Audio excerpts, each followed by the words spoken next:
สบายดีพี่น้องสวัสดีค่ะพี่น้องจ๋ามามื้อนี้ก็มาพบพ่อกับช่องสาวตุ๊กชาแนลอีกคือเก่าเด้อมาตอนนี้มาพบกันในเวลาประมาณ5 โมงกว่าๆเด้อพี่น้องสาวตุ๊กเองก็เพิ่งจะมาแต่กับเป็ดกับไก่เนาะพี่น้องเนาะเป็ดไก่ก็ฮอดเวลาแล้วก็คือต้องขึ้นมานำกินโลดพี่น้องบ่เกลือก็บ่ได้เนาะพี่น้องไม่ญาติตีนญาติมืออยู่นะพี่น้องก็เลยจำเป็นต้องเกลือเพิ่นเนาะพี่น้องเนาะไปเกลือแล้วเรียบร้อยแล้วก็มาอัดคลิปเกี่ยวกับธิดาน้อยคือเก่าเนาะพี่น้องเนาะมื้อนี้เฮาจะเล่าไปย้อนไปเนาะพี่น้องในมื้อที่ธิดาน้อยของเฮาแล้วก็น้องปรารถนาได้รับโอกาสดีๆเนาะพี่น้องที่ทางวงเพชรลำเพลินหรือเพชรสะออนน่ะได้ให้ธิดาน้อยแล้วก็น้องปรารถนาได้ไปร้องเพลงอยู่ที่วงของเพิ่นเนาะพี่น้องเนาะซึ่งได้รับโอกาสดีๆโอกาสใหม่ๆประสบการณ์ใหม่ๆของธิดาน้อยของเฮาเนาะพี่น้องเนาะเป็นครั้งแรกที่น้องน่ะได้ไปร้องเพลงอยู่ที่วงเพชรลำเพลินแล้วก็ไปประสบการณ์ใหม่ๆนั่นก็คือประสบการณ์ลำวงย้อนยุคเนาะพี่น้องเนาะและซึ่งน้องเองก็ทำออกมาได้อย่างดีเนาะพี่น้องซึ่งสถานที่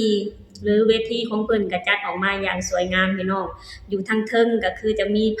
ผาลงมาเนาะพี่น้องเนาะที่เป็นผาหลายๆสีน่ะคล้ายๆแบบว่าอยู่ในงานวัดเนาะพี่น้องเนาะซึ่งเห็นแล้วก็งามเนาะพี่น้องแล้วสถานที่เวทีก็คือเพิ่นเฮ็ด3ระดับเนาะพี่น้องเนาะระดับที่1ชั้นที่1ก็คือให้วงดนชั้นที่1ก็คือสำหรับให้นักดนตรีเนาะพี่น้องชั้นที่2ก็คือให้นักร้องนักรำชั้นที่3มาก็คือให้ดาวเต้นหรือหางเครื่องเนาะพี่น้องเนาะซึ่งการแต่งตัวของหางเครื่องก็ค่อนข้างงามเนาะพี่น้องเนาะใส่กระโปรงก็คล้ายๆแบบสมัยย้อนยุคกันแหละเนาะพี่น้องเนาะแล้วก็มีตั้งให้ทางหางเครื่องนั่งเนาะพี่น้องเวลาที่เต้นแล้วก็คือให้หางเครื่องน่ะมานั่งเนาะพี่น้องเนาะซึ่งในมื้อนั้นก็คือต่างคนก็ต่างทำหน้าที่ของตัวเองออกมาอย่างดีเลยพี่น้องโดยเฉพาะธิดาน้อยแล้วก็น้องน้ำหวานเนาะพี่น้องเนาะซึ่งแต่ละคนทำออกมาได้ดีพี่น้องคือ2คนนี้อายุไล่เลี่ยกันเนาะพี่น้องเนาะแต่ว่าความเก่งก็บ่แพ้กันคือกันเนาะพี่น้องทั้งน้องธิดาลาวแล้วก็น้องน้ำหวานพากันโชว์ความสามารถของตัวเองอย่างเต็มที่และโชว์ออกมาอย่างดีเลยพี่น้องต่างคนต่างโชว์ความสามารถเนาะพี่น้องเนาะการเต้นการฟ้อนการรำโอ้ยพี่น้องสุดยอดนะพี่น้องเบิ่งแล้วม่วนสนุกซื่นทรงเนาะพี่น้องเนาะทั้งม่วนทั้งแบบว่าทั้งม่วนทั้งน่ารักแบบว่าทั้งเบิ่งทั้งแยงทั้งชมนะพี่น้องอย่างนั้นเห็นแล้วภาพรวมคือน่ารักเนาะพี่น้องเนาะแล้วพอทาง FC แฟนคลับของน้องธิดาลาวพอฮู้ว่าน้องธิดาลาวน่ะได้รับโอกาสดีๆจากวงเพชรลำเพลินหรือเพชรสะออนเนาะพี่น้องทาง FC แฟนคลับก็พากันหลั่งไหลไปเพื่อจะไปให้กำลังใจธิดาน้อยเนาะพี่น้องเนาะแบบว่าทาง FC แฟนคลับก็แบบว่าคอมเมนต์แต่คำเว้าที่ดีๆเนาะพี่น้องเนาะคอมเมนต์ในเชิงให้กำลังใจเนาะพี่น้องแล้วทางเจ้าของวงเพชรลำเพลินหรือเพชรสะออนเพิ่นก็เห็นในคอมเมนต์ดีๆของ FC แฟนคลับของธิดาลาวเนาะพี่น้องเพิ่นมักและชื่นชอบเพิ่นก็เลยโพสต์ลงเนาะพี่น้องเนาะโพสต์ลงแล้วก็บอกว่าขอบคุณ FC ธิดาลาวที่น่ารักเนาะพี่น้องเนาะทุกๆคอมเมนต์เป็นคอมเมนต์ที่น่าอ่านและเพิ่นก็อ่านทุกคอมเมนต์เนาะพี่น้องเนาะแล้วเพิ่นก็ยังบอกว่า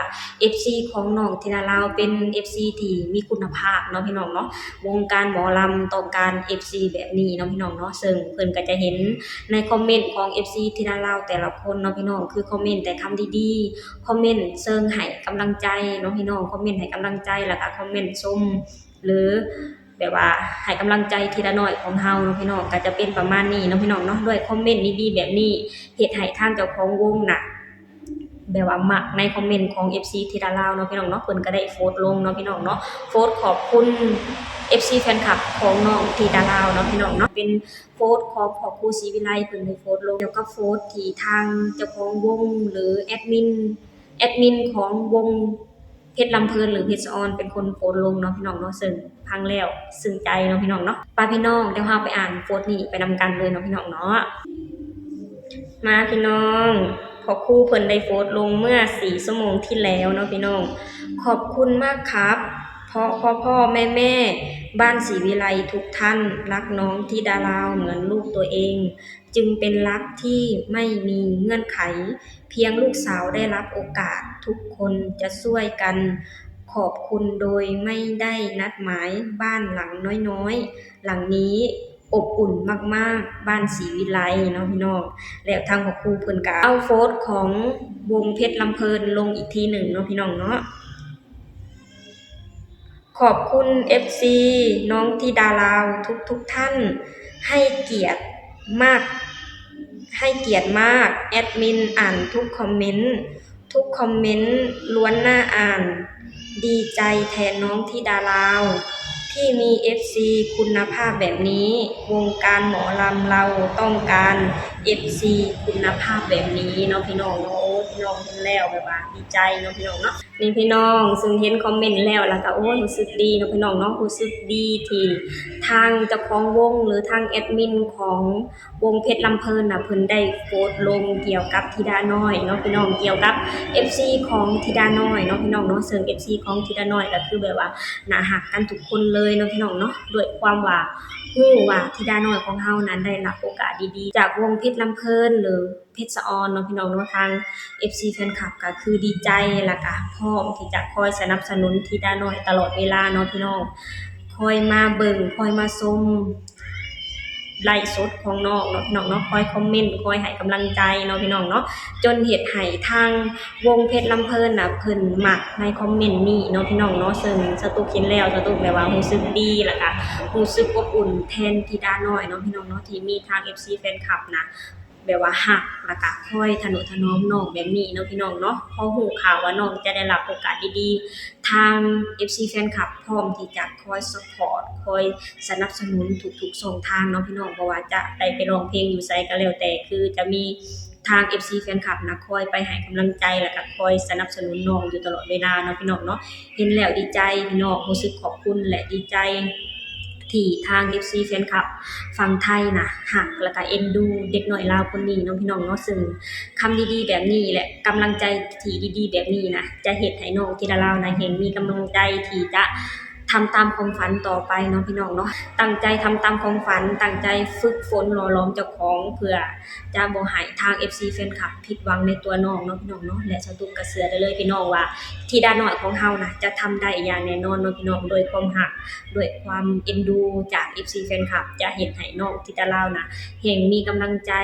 สู่ต่อไปเนาะพี่น้องในเส้นทางที่น้องมักในเส้นทางที่น้องฝันนั่นก็คือการเป็นนักร้องหมอลำที่โด่งดังที่มีชื่อเสียงเนาะพี่น้องเพื่อให้ชีวิตหรือครอบครัวของน้องนะเจริญก้าวหน้ากว่านี้หรือสดใสกว่านี้เนาะพี่น้องเนาะดีกว่าที่เป็นอยู่ในตอนนี้เนาะพี่น้องเนาะนี่แหละพี่น้องถ้าหากว่าธิดาลาวบ่มีทาง FC แฟนคลับก็คือสิบ่มีธิดาลาวในทุกมื้อนี้เนาะพี่น้องบ่มีทาง FC แฟนคลับและครอบครัวศรีวิไล